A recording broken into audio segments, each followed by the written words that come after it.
আসসালামু আলাইকুম, আমি আব্দুল কাদির। আমি একজন লেফট উইঙ্গার অ্যান্ড মিডফিল্ডার। নেপালের ম্যাচের আগে আজ আমরা ট্রেনিং প্রস্তুতি শেষ করেছি। আপনারা সবাই দোয়া করবেন। আমরা অনেক পরিশ্রম করছি দল হিসাবে। আপনারা সবাই দোয়া করবেন যাতে আপনাদের মুখে আমরা হাসি ফোটাতে পারি। আসসালামু আলাইকুম। আসসালামু আলাইকুম, আমি মুর্শেদ আলী, রাইট উইঙ্গে খেলি। ইনশাল্লাহ আমাদের 16 তারিখ সেমিফাইনাল ম্যাচ। এখন আমরা আপাতত নেপাল নিয়ে চিন্তা করতেছি। তো নেপালের ম্যাচের আগে আজকে আমাদের একটা ভালো প্র্যাকটিস সেশন ছিল। তো আমরা নেপালের ভিডিও সেশন দেখছি, আমরা ক্লাস করছি, ওই অনুযায়ী মাঠে ট্রেনিং সেশন আজকে করা হয়েছে। তো ইনশাল্লাহ আপনারা আমাদের জন্য দোয়া করবেন, আমরা যেন নেপালের ম্যাচে ভালো একটা রেজাল্ট নিয়ে ফাইনাল উত্তীর্ণ হতে পারি। ইনশাল্লাহ আমরা আপনাদেরকে হতাশ করবো না। আসসালামু আলাইকুম। আলহামদুলিল্লাহ, আমাদের সকল প্লেয়ার অফিসিয়াল সবাই সুস্থ আছে, অনেক ভালো আছে আল্লাহর রহমতে।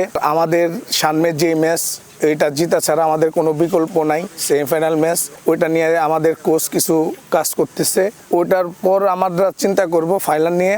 আল্লাহর রহমতে আমাদের প্লেয়াররা সবাই সুস্থ আছে, আপনারা দোয়া করবেন যে ভালো কিছু সেমিফাইনালে আমাদের প্লেয়াররা উপহার দিতে পারে।